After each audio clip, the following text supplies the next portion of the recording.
ಉಮನಾಥ್ ಕೋಟೆಗೆ MLA ದುಡ್ಡು ಹೋಗಿದೆ ಅಂತ, ಅದಕ್ಕಾಗಿ ನಾನು ಬಂದದ್ದು. ಇಲ್ಲಾಂದ್ರೆ ನನಗೆ ಮೂಡ ಮೀಟಿಂಗ್ ಕೆಲವು ನಾಲಿಗೆಯಲ್ಲಿ ಎಲುಬಿಲ್ಲ ಅಲ್ಲ, ಕೆಲವರು ಮಾತಾಡ್ತಾರೆ ಉಮನಾಥ್ ಕೋಟೆಗೆ ದುಡ್ಡು ಕೊಟ್ಟಿದ್ದಾರೆ. ಯಾರು ನನಗೆ ದುಡ್ಡು ಕೊಟ್ಟಿದ್ದಾರೆ ದಯವಿಟ್ಟು ಎದುರು ಬಂದು ಹೇಳಿ. ಇದೇ ಜನ ಯಾರು ನಮಗೆ ವಿರೋಧ ಮಾಡಿದ್ರೆ ಅದೇ ಜನ ಈಗ ಮೈಸೂರಿನವರಿಗೆ ಮಾಡಿದ್ದಾರೆ. ಅದೇ ಜನ ಬಿಡ್ಲಿಲ್ಲ, ಇಲ್ಲಿ ಮಾಡಬಾರ್ದು ಅಂತ. ಇನ್ನು ಕಾಲೇಜ್ ಮಾಡ್ಲಿಕ್ಕೆ ಬಿಡ್ತಾರೆ ಅಥವಾ ಯಾವ್ದಾದ್ರು ಮಾಡ್ಲಿಕ್ಕೆ ಬಿಡ್ತಾರೆ ಇವರು. ಇದರಿಂದ ಈಗ ಇದು ಈ ಪೊಲ್ಯೂಷನ್ ಆಗ್ಲಿಕ್ಕೆ ಕಾರಣ ಏನು? ನೀವೇ ಕಾರಣ. ಈ ಭಾಗ ಹೇಳಿಕೊಂಡು ಪ್ರತಿಭಟನೆ ನಡೀತಾ ಇದೆ. ಮೊನ್ನೆ ಒಂದು ಸಾಂಕೇತಿಕವಾಗಿ ಆಯ್ತು, ಇವತ್ತಾಯ್ತು. ಮೊನ್ನೆ ನಾನು ಇರ್ಲಿಲ್ಲ, ಇವತ್ತು ಬಂದಿದ್ದೇನೆ. ನಾನು ಬರ್ಲಿಕ್ಕೆ ಮೂಲ ಕಾರಣ ಅಂತ ಹೇಳಿದ್ರೆ ಇಲ್ಲಿ ಕೆಲವರು ಯಾರು ಹೇಳ್ತಾರಂತೆ ಉಮನಾಥ್ ಕೋಟೆಗೆ MLA ದುಡ್ಡು ಹೋಗಿದೆ ಅಂತ, ಅದಕ್ಕಾಗಿ ನಾನು ಬಂದದ್ದು. ಇಲ್ಲಾಂದ್ರೆ ನನಗೆ ಮೂಡ ಮೀಟಿಂಗ್ ಕೆಲವು ನಾಲಿಗೆಯಲ್ಲಿ ಎಲುಬಿಲ್ಲ ಅಲ್ಲ, ಕೆಲವರು ಮಾತಾಡ್ತಾರೆ ಉಮನಾಥ್ ಕೋಟೆಗೆ ದುಡ್ಡು ಕೊಟ್ಟಿದ್ದಾರೆ. ಯಾರು ನನಗೆ ದುಡ್ಡು ಕೊಟ್ಟಿದ್ದಾರೆ ದಯವಿಟ್ಟು ಎದುರು ಬಂದು ಹೇಳಿ.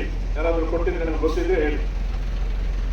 ಇಲ್ಲಿ ಭಾಸ್ಕರನ್ನ ಕೇಳಿದ್ರು ಮಿಲಿಟರಿ ಸ್ಕೂಲ್ ಅನ್ನು ಇಲ್ಲಿ ಅವರು ಬರ್ಲಿಕ್ಕೆ ಬಿಡುದಿಲ್ಲ, ಕಾಲೇಜನ್ನು ಬರ್ಲಿಕ್ಕೆ ಬಿಡುದಿಲ್ಲ. ಯಾಕಂತ ಹೇಳಿದ್ರೆ ಹೋದ ಸಲ ನಾವು 10 ಕೋಟಿ ರೂಪಾಯಿ ಸ್ಯಾಂಕ್ಷನ್ ಮಾಡಿಸಿ 2 ಕೋಟಿ ಬಿಡುಗಡೆ ಮಾಡಿಸಿ ನಾನೊಂದು ಫುಡ್ ಪಾರ್ಕ್ ಮಾಡ್ಬೇಕು. ಯಾಕಂತ ಹೇಳಿದ್ರೆ ಇಂಥದ್ದೆಲ್ಲ ಇಲ್ಲಿಗೆ ಬರ್ತದೆ ಎಂಬ ಸೂಚನೆ ನನಗಿತ್ತು.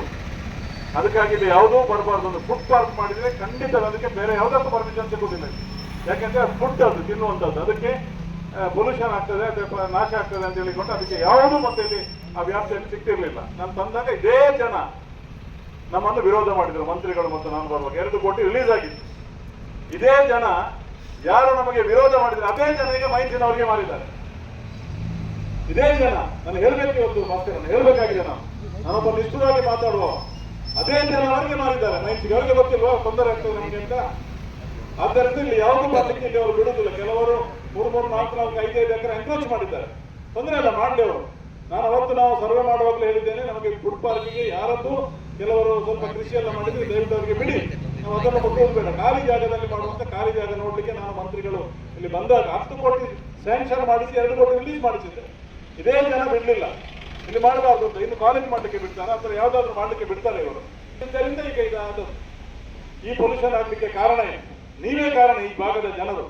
ನಾನು ನೇರವಾಗಿ ಹೇಳುದು, ಪುನಃ ನೀವು ಹೇಳ್ತೀರಿ ಉಮನಾಥ್ ಕೋಟೆಗೆ MLA ದುಡ್ಡು ಕೊಟ್ಟಿದ್ದಾರೆ. ಯಾರು ದುಡ್ಡು ಕೊಟ್ಟದ್ದು? ದುಡ್ಡು ಕೊಟ್ಟು ಕೆಲಸ ಮಾಡುವ MLA ನಾನು. ಹಾಗಾಗಿ ಇವತ್ತು ಊರಿನವರು ಒಗ್ಗಟ್ಟಲ್ಲಿದ್ರೆ ನಾವು ನಿಮ್ಮ ಜೊತೆ ಇರ್ಲಿಕ್ಕೆ ಆಗ್ತದೆ. ನೀವು ಕೆಲವರು ಮಾರುವುದು, ಕೆಲವರು ದುಡ್ಡು ಕೊಡುವುದು, ಕೆಲವರು ಬೇರೆ ಬೇರೆ ರೀತಿಯಲ್ಲಿ ಅವರಿಗೆ ರೋಡ್ ರಸ್ತೆ ಕೊಡುದು ಅದು ನಾವೇ ಒಗ್ಗಟ್ಟಾಗಿ ಮಾಡುದು. ಎಲ್ಲರೂ ಒಗ್ಗಟ್ಟಾಗಿ ನಿಂತ್ರೆ ಇಲ್ಲಿ ಯಾರು ಬರ್ಲಿಕ್ಕೆ ಆಗಲ್ಲ. ಲೀಗಲ್ ಆಗಿ ಮಾಡ್ಲಿ, ಇಲ್ಲೀಗಲ್ ಆಗಿ ಮಾಡ್ಲಿಕ್ಕೆ ನಾವು ಬಿಡುವುದಿಲ್ಲ. ಯಾವುದಿದ್ರು ಲೀಗಲ್ ಆಗಿ ಹೋಗಿ ಮಾಡ್ಲಿಕ್ಕೆ ಇದ್ರೆ ಸರ್ಕಾರ ಸಂಪೂರ್ಣ ಪಂಚಾಯತಿನ ಪರ್ಮಿಷನ್ ಬೇಕು. ಪಂಚಾಯತಿನ ಮುಖ ನೋಡ್ಲಿಲ್ಲ ಅವರು, ನೋಡಿದಾರ ನಮ್ಮ ಪಂಚಾಯತ್ಗೆ ಬಂದಿದ್ದಾರ? ಪಂಚಾಯತಿನ ಪರ್ಮಿಷನ್ ಇಲ್ಲದೆ ಯಾವುದು ಮಾಡ್ಲಿಕ್ಕೆ ಆಗಲ್ಲ. ಹಾಗಾಗಿ ಇವತ್ತೆಲ್ಲ ಡಾಕ್ಯುಮೆಂಟ್ ಅನ್ನ ತೆಗೆದಿದ್ದಾರೆ ಸಂಬಂಧಪಟ್ಟವರು. ಡಾಕ್ಯುಮೆಂಟ್ ಅಲ್ಲಿ ಅದು ಲೀಗಲ್ ಅಲ್ಲ ಇಲ್ಲೀಗಲ್ ಏನೋ ಮಾಡ್ಕೊಂಡಿದ್ದಾರೆ, ಅದೆಲ್ಲ ಡೂಪ್ಲಿಕೇಟ್ ಅಂತ, ಒರಿಜಿನಲ್ ಅಲ್ಲ ಅಂತ ಹೇಳ್ತಾರೆ. ಹಾಗಾಗಿ ಇವತ್ತು ನಾನು ಹೇಳುವಂತದ್ದು ಇಷ್ಟೇ. ನನಗೆ ಬಹಳ ಬೇಸರ ಆಯ್ತು. ನನಗೆ ನಿನ್ನೆ ಒಂದು ನ್ಯೂಸ್ ಬಂತು, ನೀವು ದುಡ್ಡು ತೆಗೆದುಕೊಂಡಿದ್ದೀರಿ ಅಂತ ಹೇಳ್ತಾ ಇದ್ದಾರೆ ಕೆಲವರು ಅಂತ. ನಾನು ಅದನ್ನು ನೇರವಾಗಿ ನಿಮ್ಮ ಮಾಧ್ಯಮದ ಮುಂದೆ ಹೇಳ್ತಾ ಇದ್ದೇನೆ.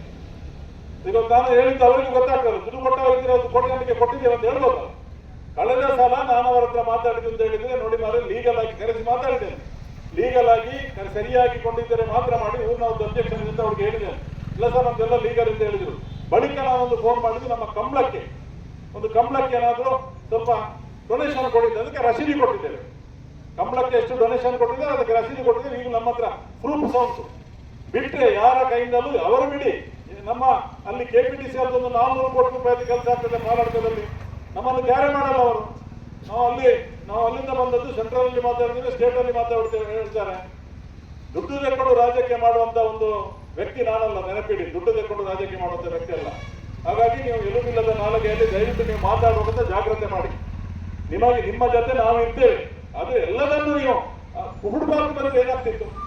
ಇವತ್ತು ಇದು ಯಾರು ಬರಲಿಕ್ಕಿಲ್ಲ. ಫುಡ್ ಪಾರ್ಕ್ ಇದ್ರೆ ಅದಕ್ಕೆ ಪೊಲ್ಯೂಷನ್ ಆಗ್ತದೆ, ಎಷ್ಟು ಕಿಲೋಮೀಟರ್ ಕೊಡಬಾರ್ದು ಅಂತಾನೆ ನಿಮಗೆ ಪ್ರತಿ ಇಲಾಖೆಯಿಂದ ಕೊಡ್ತಾರೆ. ಈಗ ಆದದ್ದು ತೊಂದರೆ ನಮ್ಮಿಂದಲೇ. ಇವತ್ತು ಇದು ಇನ್ನು 40 ಟನ್ 50 ಟನ್ ಲಾರಿ ಹಿಂದೆ ಹೋಗ್ತದೆ, ಧೂಳು ಬರ್ತದೆ, ಅಲ್ಲಿಂದ ಧೂಳು ಬರ್ತದೆ, ಎಲ್ಲ ಬರ್ತದೆ. ಜಾಗ ಕೊಟ್ಟದ್ದು ಯಾರು? ನೀವೇ. ಬೇರೆಯವ್ರಿಗೊಂದು ಜಾಗ ಮಾಡಿದ್ದಲ್ಲ, ನೀವೇ ಜಾಗ ಕೊಟ್ಟಿದ್ದೀರಿ. ಆದ್ದರಿಂದ ನಾನು ಸ್ಪಷ್ಟವಾಗಿ ಹೇಳ್ತೇನೆ, ಖಂಡಿತವಾಗಿಯೂ ನಿಮ್ಮ ಜೊತೆ ನಾನು ಇರ್ತೇನೆ. ನನಗೆ ಹೊರಗೆ ಒಂದು ಮಾತಾಡಲಿಕ್ಕೆ ಗೊತ್ತಿಲ್ಲ. ನೇರವಾಗಿ ನಿಮ್ಮ ಜೊತೆ ನಾನು ಇರ್ತೇನೆ. ಖಂಡಿತವಾಗಿ ನಿಮ್ಮ ಹೋರಾಟದಲ್ಲಿ ನಾನು ಇರ್ತೇವೆ. ಯಾವುದೇ ಕಾರಣಕ್ಕೂ ಇಲ್ಲೀಗಲ್ ಆಗಿ ಪಂಚಾಯತ್ಗೆ ಪರ್ಮಿಷನ್ ಇಲ್ಲದೆ, ಪಂಚಾಯತ್ ಲೈಸೆನ್ಸ್ ಇಲ್ಲದೆ, ಪೊಲ್ಯೂಷನ್ ಬೋರ್ಡ್ ಕರೆಕ್ಟ್ ಆಗಿಲ್ಲದೆ ಮತ್ತೆ ಗಣಿ ಇಲಾಖೆಯಲ್ಲಿ ಸರಿಯಾದ ಒರಿಜಿನಲ್ ಡಾಕ್ಯುಮೆಂಟ್ ಇಲ್ಲದೆ ಹಾಗೆ ಇದು ಇದ್ರೂ ಬಹುಶಃ ನಮ್ಮ ಗ್ರಾಮಸ್ಥರಕ್ಕೆ ವಿರೋಧ ವ್ಯಕ್ತಪಡಿಸ್ತಾರೆ.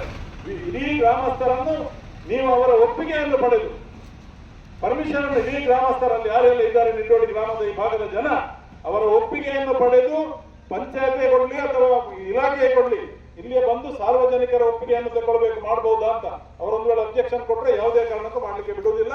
ನಿಮ್ಮ ಜೊತೆ ಊರಿನವರ ಜೊತೆ ನಾನಿದ್ದೇನೆ, ಯಾವುದೇ ಕಾರಣಕ್ಕೂ ಮಾಡ್ಲಿಕ್ಕೆ ಬಿಡುವುದಕ್ಕೆ ಇನ್ಫ್ಲುಯೆನ್ಸ್ ಇದೆ ಅಂತ ಹೇಳಿಕೊಂಡು ನೀವು ಸುಮ್ಮನೆ ಮಾಡಿದ್ದೀರಿ ಅಂತ ಅದು ನಿಜವಾಗಿಯೂ ನೋಡುವಾಗ ಅದು ಒರಿಜಿನಲ್ ಅಲ್ಲ ಅಂತ ಹೇಳ್ತಾರೆ. ಎಲ್ಲ ಏನೋ ಕೈಗಾರಿಕೆ ಮಾಡ್ತಾ ಇದ್ದೇವೆ ಅಂತ ಪರ್ಮಿಷನ್ ತಗೊಂಡಿದ್ದಾರಂತೆ. ಇಲ್ಲಿ ಇಂಡಸ್ಟ್ರಿ ಆಗ್ತಾ ಇಲ್ಲ. ಇಲ್ಲಿ ಎಲ್ಲ ಕೆಂಪು ಕಲ್ಲಿನ ಹುಡಿಯನ್ನ ಸಿಮೆಂಟ್ಗೆ ಮಿಕ್ಸ್ ಮಾಡಲಿಕ್ಕೆ ಮಾರ್ತಾ ಇದ್ಕೊಂಡು ಹೋಗಿ ಇದರ ಬಗ್ಗೆ ನಾನು ಸ್ಪಷ್ಟೀಕರಣ ಕೊಡಬೇಕು ನಿಮಗೆ. ಅದಕ್ಕೆ ನಾನು ನಿಮ್ಮ ಮುಂದೆ ಸ್ಪಷ್ಟೀಕರಣ ಕೊಟ್ಟಿದ್ದೇನೆ. ನಮಗೆ ಅವರದ್ದು ಯಾವುದೇ ಮುಲಾಜಿ ಇಲ್ಲ, ಯಾವುದೇ ದಾಕ್ಷಿಣ್ಯ ಇಲ್ಲ, ಯಾವುದೇ ದಯ ಇಲ್ಲ. ನಾವು ನಮ್ಮ ಊರಿನವರ ಜೊತೆ ಅಂದ್ರೆ ಊರಿನವರು ಸರಿಯಾಗಿರ್ಬೇಕು. ಬಡಗುಂಜಿಯಲ್ಲಿ ಹಾಕಿ ಇದೇ ರೀತಿಯಾಗಿ ನಾವೆಲ್ಲ ಕೊಡುವುದಿಲ್ಲ ಅಂತ ಹೇಳಿದ್ರೆ ನನ್ನನ್ನು ಕರೆದು ಸಭೆ ಮಾಡಿದ್ರೆ ನಾನು ನಿಮ್ಮೊಟ್ಟಿಗೆ ನಿಲ್ತೇವೆ ಅಂತ ಹೇಳಿದ್ರು. ನಾವು ಜಾಗ ಕೊಡ್ತೇವೆ, ನೀವೇ ಸಭೆ ಮಾಡಬಾರ್ದು ಅಂತ ನನಗೆ ಜೋರು ಮಾಡ್ತಾರೆ ಕೆಲವರು ದೊಡ್ಡ ದೊಡ್ಡ ಕುಳಗಳು. ಇಲ್ಲಿ ಸಹ ಹಾಗೆ ಆಗಬಾರ್ದು. 100ಕ್ಕೆ 100 ಜನರು ಒಟ್ಟಿಗೆ ಇರಬೇಕು. ನಾವು ಆಗ್ಬಾರ್ದು, ನಾವು ಕೊಡುವುದಿಲ್ಲ, ನಾವು ಬಿಡುವುದಿಲ್ಲ. ಇಲ್ಲಪ್ಪ ದುಡ್ಡು ಕೊಟ್ಟ ಮುಂದೆ ರಸ್ತೆಗೆ ಜಾಗ ಕೊಡೋದು, ದುಡ್ಡು ಕೊಟ್ಟ ಕೂಡಲೇ ದುಡ್ಡಿನ ಆಸೆಗಾಗಿ ಸ್ವಲ್ಪ ಜಾಗ ಬಿಟ್ಟು ಕೊಡೋದು, ಇದೆಲ್ಲ ಆಗ್ಬಾರ್ದು. ನಿಮಗೆ ಆಗ್ಬಾರ್ದು ಅಂತ ಹೇಳಿದ್ರೆ 100ಕ್ಕೆ 100 ಜನ ಇಲ್ಲಿ ನೀವು ಒಂದೇ ಘೋಷಣೆ ಆಗ್ಬೇಕು. ಆಗ್ಬಾರ್ದು. ನಿಮ್ಮ ಜೊತೆ ನಾವಿದ್ದೇವೆ. ಇಲ್ಲ ಕೆಲವರು ಆಗ್ಬೋದು, ತೊಂದರೆ ಇಲ್ಲ ಅಂತ ಜಾರಿದ್ರೆ ಖಂಡಿತವಾಗಿ ಆಗುದಿಲ್ಲ. ಎಲ್ಲರೂ ಒಗ್ಗಟ್ಟಾಗಿರಿ. ನಿಮ್ಮ ಜೊತೆ ನಿಮ್ಮ ಶಾಸಕರು, ನಮ್ಮ ಪಾರ್ಟಿ ಭಾರತೀಯ ಜನತಾ ಪಾರ್ಟಿ ನಿಮ್ಮ ಜೊತೆ ಯಾವತ್ತಿದೆ, ನಾನಿದ್ದೇನೆ. ಎಲ್ಲರೂ ಪಂಚಾಯತ್ ನಿಮ್ಮ ಜೊತೆ ಇದೆ, ನಾವೆಲ್ಲ ನಿಮ್ಮ ಜೊತೆ ಇದ್ದೇವೆ. ಖಂಡಿತವಾಗಿ ಇಲ್ಲಿಗಲ್ ಆಗಿ ಇದನ್ನು ಬಿಡಲಿಕ್ಕೆ ನಾವು ಬಿಡುವುದಿಲ್ಲ. ಹಾಗಾಗಿ ಸ್ಪಷ್ಟವಾಗಿ ಹೇಳ್ತಾ ಇದ್ದೇವೆ, ಇದು ಸಂಬಂಧಪಟ್ಟವರಿಗೆ ತಿಳಿಬೇಕು.